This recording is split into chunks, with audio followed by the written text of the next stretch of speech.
तो दोस्तों गॉडियम आईबीएफ का आईपीओ जो है वो मार्केट में बहुत ज़्यादा पॉपुलैरिटी गेन कर रहा है, क्योंकि ये कंपनी अपने इंडस्ट्री की पहली कंपनी होगी जो मार्केट में लिस्ट होने वाली है।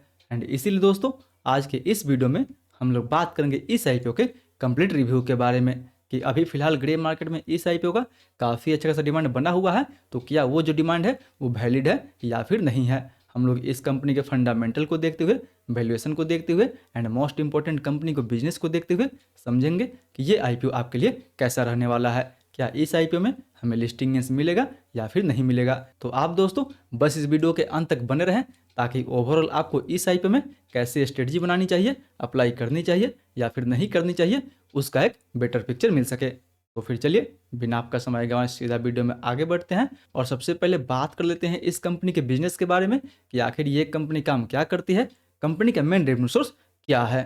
तो दोस्तों अगर बात करें इस कंपनी के बारे में तो वैसे तो ये कंपनी साल 2015 में इनकॉर्पोरेट हुई थी, जो IVF and women health care service provide करती है। मतलब अगर सिंपल में बात करें तो ये कंपनी इनफर्टिलिटी, जिसे आप बांझपन भी बोलते हैं, उसका इलाज करती है। कंपनी ने हब एंड स्पोक मॉडल के थ्रू मल्टीपल स्टेट्स में अपने बिजनेस को एक्सपेंड किया हुआ है। कंपनी के पास 7 बड़े मेन सेंटर हैं जो अलग अलग मेट्रो सिटीज में आपको देखने को मिल जाएगा, जैसे बेंगलोर, पटना, दिल्ली, लुधियाना। एंड वहीं देखा जाए तो बहुत सारे छोटे छोटे कंपनी का क्लिनिक है या फिर दूसरे क्लिनिक से टाई अप है, जिसको हम स्पोक मॉडल भी बोल सकते हैं। यानी कंपनी के पास अपना खुद का 7 मेन ब्रांच है, जहां से ये 28 सेंटर से कंपनी को रेगुलर पेशेंट मिलते रहता है। एंड वैसे तो कंपनी का ज़्यादातर प्रेजेंस जो है वो आपको दिल्ली में देखने को मिलेगा, बट इंटरनेशनल मार्केट जैसे कनाडा, यूएस, यूके, केन्या या फिर साउथ अफ्रीका एंड ओमान से भी कंपनी को काफ़ी अच्छा सा पेशेंट मिलते रहता है। यानी कंपनी के पास इंटरनेशनल क्लाइंट भी आपको काफ़ी ठीक ठाक देखने को मिल जाता है। वहीं बिजनेस के तुलना में अगर कंपनी के फंडामेंटल के बारे में बात करें तो नो डाउट दोस्तों कंपनी का फंडामेंटल आपको ईयर ऑन ईयर बेसिस पे काफ़ी अच्छा देखने को मिल जाएगा। बात करें कंपनी के रेवेन्यू के बारे में तो ईयर ऑन ईयर बेसिस पे कंपनी के रेवेन्यू में भी एंड इवन कंपनी के प्रॉफिट मार्जिन में आपको काफ़ी ज़बरदस्त ग्रोथ देखने को मिल जाएगा। पिछले साल इसके रेवेन्यू में लगभग आपको 48% के आसपास ग्रोथ देखने को मिला हुआ है, जबकि इवन प्रॉफिट में लगभग आपको 85% के आसपास ग्रोथ देखने को मिल जाएगा। यानी दोस्तों ये कंपनी के लिए काफ़ी अच्छी बात है कि ये कंपनी लगभग 27 या फिर 28 के प्रॉफिट मार्जिन पे काम कर रही है, जो कि काफ़ी अच्छा माना जाएगा इवन इस कंपनी के लिए। वहीं इसका आरओई एंड आरओसी दोनों लगभग आपको 40 के आसपास देखने को मिल जाएगा। जबकि अगर बात करें डेट टू इक्विटी के बारे में तो दोस्तों डेट टू इक्विटी भी लगभग इसका 0.4 का है। यानी कंपनी का आपको आरओई भी काफ़ी अच्छा देखने को मिल जाएगा, आरओसी भी आपको काफ़ी अच्छा देखने को मिल जाएगा। जबकि डेट के बारे में बात करें तो कंपनी के ऊपर काफ़ी मिनिमम डेट है, यानी लगभग कंपनी के ऊपर 18-20 करोड़ के आसपास आपको लोन देखने को मिल जाएगा। यानी अगर ओवरऑल बात करें तो जी हाँ दोस्तों कंपनी का फंडामेंटल तो काफ़ी अच्छा है। वहीं फंडामेंटल के तुलना में अगर बात करें इस कंपनी के वैल्यूएशन के बारे में कि आखिर ये कंपनी अपना आईपीओ किस वैल्यूएशन पे ला रही है, तो फिलहाल देखा जाए तो हमारे इंडियन मार्केट में वैसी कोई कंपनी नहीं है जिसको हम लोग इस कंपनी के साथ कंपेयर कर सके।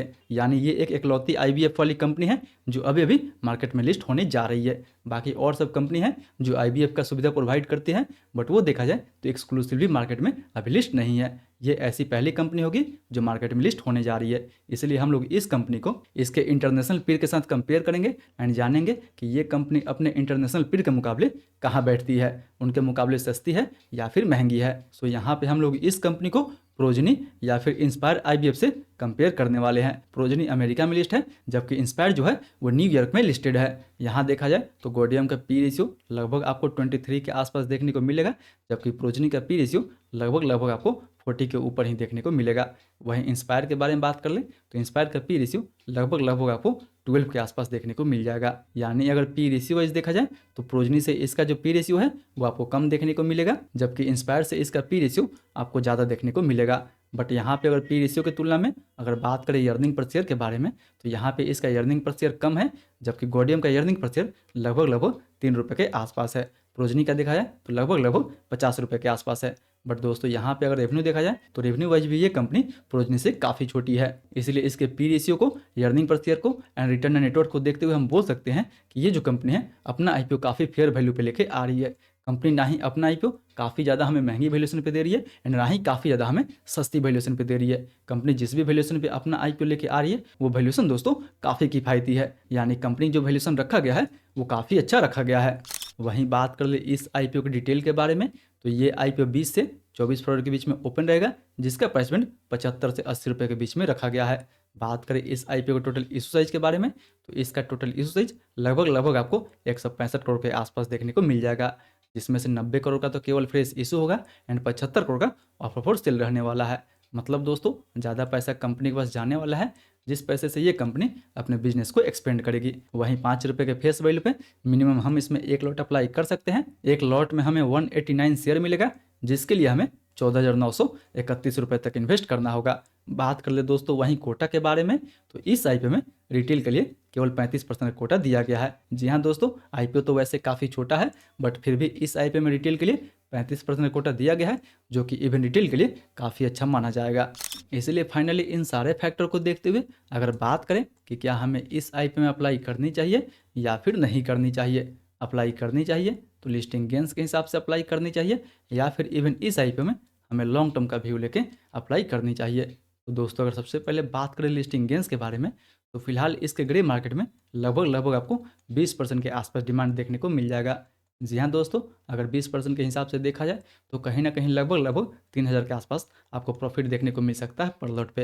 एंड वैसे भी देखा जाए तो दोस्तों आईपीओ काफ़ी छोटा है, मार्केट में अभी से ही काफ़ी अच्छा डिमांड चल रहा है, वैल्यूएशन भी ठीक ठाक रखा गया है, तो उम्मीद है कि इस आईपीओ में हमें काफ़ी सॉलिड लिस्टिंग्स देखने को मिल सकता है। जबकि अगर बात करें कि क्या हमें इस आईपीओ में लॉन्ग टर्म के लिए अप्लाई करनी चाहिए या फिर नहीं करनी चाहिए, तो दोस्तों लॉन्ग टर्म के लिए अगर हम बात करें इस कंपनी कुछ स्ट्रेंथ के बारे में, तो नो डाउट दोस्तों इस कंपनी को फर्स्ट मूवर का एडवांटेज मिल सकता है। मतलब दोस्तों ये कंपनी इंडिया की एक पहली आईबीएफ कंपनी होगी जो मार्केट में पहले लिस्ट होने जा रही है, यानी फिलहाल अपने इंडस्ट्री का ये एक पहली कंपनी होगी जिसका ईयरली मूवर एडवांटेज इस कंपनी को काफ़ी अच्छा देखने को मिल जाएगा। वहीं कंपनी का फंडामेंटल प्लस वैल्यूएशन भी आपको काफ़ी सॉलिड देखने को मिलेगा।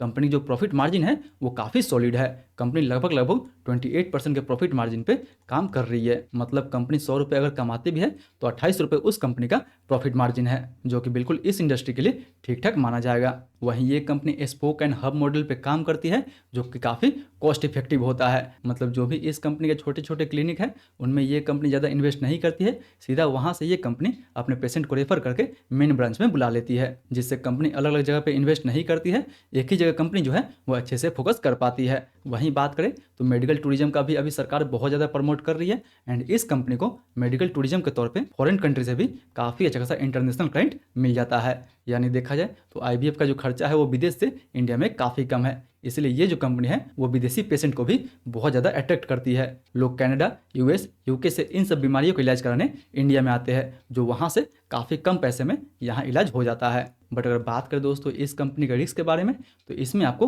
रिस्क भी उतना ही ज़्यादा देखने को मिल जाएगा। जैसे कि आपको पता ही होगा कि इस कंपनी का टोटल मार्केट कैप लगभग 575 करोड़ के आसपास होने वाला है, यानी ये कंपनी माइक्रो कैप से बिलोंग करती है, जिसमें आपको काफ़ी हाई वोलेटिलिटी देखने को मिल जाएगा। मार्केट साइज इतना कम होने के कारण बड़े प्लेयर इजीली इस कंपनी को मैनिपुलेट कर सकते हैं। वहीं ये कंपनी जिस सेक्टर में काम करती है उस सेक्टर में, उस इंडस्ट्री में आपको कंपटीशन भी बहुत ज़्यादा देखने को मिल जाएगा। पहले से इस सेक्टर में बहुत सारी ऐसी कंपनी है जो मार्केट में काफ़ी फेमस है, हालांकि वो मार्केट में लिस्ट नहीं है, लेकिन मार्केट में ऑलरेडी उनका पकड़ जो है वो काफ़ी मजबूत है, एंड इनसे काफ़ी बड़ी कंपनी है, जैसे इंदिरा आईवीएफ हो गया या फिर नोवा आईवीएफ हो गया। एंड इसीलिए इस सेक्टर में आपको कंपटीशन भी बहुत ज़्यादा देखने को मिल जाएगा। हालांकि देखा है तो इनफर्टिलिटी वाला जो प्रॉब्लम है वो इंडिया में अब बहुत ज़्यादा कॉमन प्रॉब्लम देखने को मिल रहा है, जिसकी वजह से इन सब कंपनी के ग्रोथ में आपको काफ़ी तेज़ी देखने को मिल जाएगा। बट फिर भी कंपनी काफ़ी छोटी है, इसलिए इसके प्रॉफिट मार्जिन पर थोड़ा सा भी असर पड़ता है तो सीधा कंपनी के फंडामेंटल पर हमें असर देखने को मिल सकता है। वहीं कंपनी के ऊपर कुछ टैक्स कंप्लायंसेस का भी इशू चल रहा है,